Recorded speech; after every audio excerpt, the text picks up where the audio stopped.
Hi all, and welcome to another video.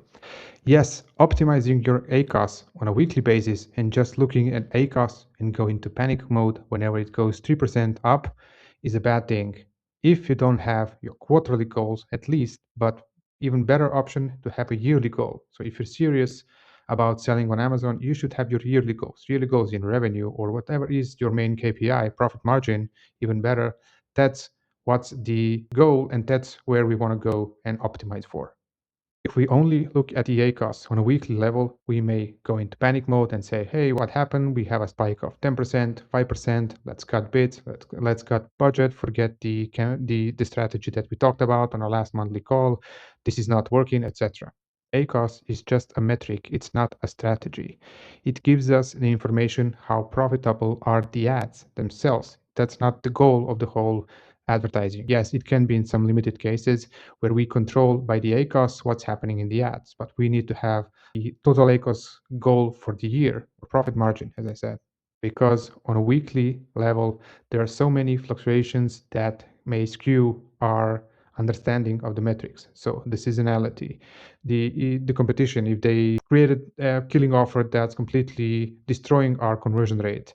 Maybe we have several campaign testing. We maybe have some broad targets that we're trying to reach broader audience. Maybe we tested Amazon Marketing Cloud, new custom audience, which spiked the spend. So it can be so many different things that watching on a weekly level can be misleading, especially when you add to that you have 7-day attribution window for sponsored products and 14 for sponsored brands, while if you're a vendor, it's 14 days for both campaign types. So what are we talking about? So we start the campaign, if you're a vendor, start the campaign on Monday, and by Thursday, Friday, we already panicking what's happening, but sales may appear after 2 weeks since the campaign started. And also, yes, you need to spend money. That's how things work on Amazon. You need to spend money and wait enough to actually see the results. Not every campaign, not every click produces the results right away every day. We run the campaign today, and by the end of the day, we know if it's working or not. That would be like absolutely amazing, but unfortunately, that's not the case.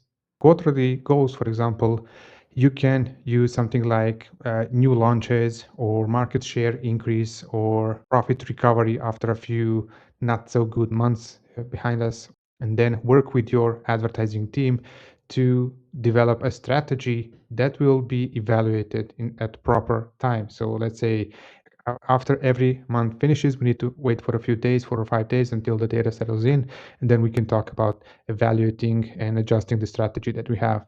Don't get me wrong, it doesn't mean that we won't do anything on a weekly basis. We, as advertisers, very often do changes on every 2 to 3 days because of the experience that we have. We know what's going to happen. We know the early signals that not any AI tool can predict, but we know what's going to happen because we've been there for over a decade right now. So yes, you need to optimize if something is going crazy. You're not going to wait for a month if something ridiculous is happening in the account. But in general, weekly watching at ACoS or whatever the metric is not sustainable. That's not how you should be running this business. But as I said, as an advertisers, we're gonna harvest the search terms. We're gonna increase the bid, watch the budgets. If the campaign is going good, we're gonna increase the budgets. If it's running out of budgets, all of that things. But you have to have a yearly goal, and then everything will be more clear from that. So whatever we plan, whatever the shiny objects that we have, that we spot on along the way, will be questioned. Are they contributing to our goal, or are they just a sidetrack and we may end up losing focus? So let me know if this is something that you do. If you need help with that, please let me know and ask any questions in the comments or send me a direct message, and see you tomorrow in the next video. Bye bye.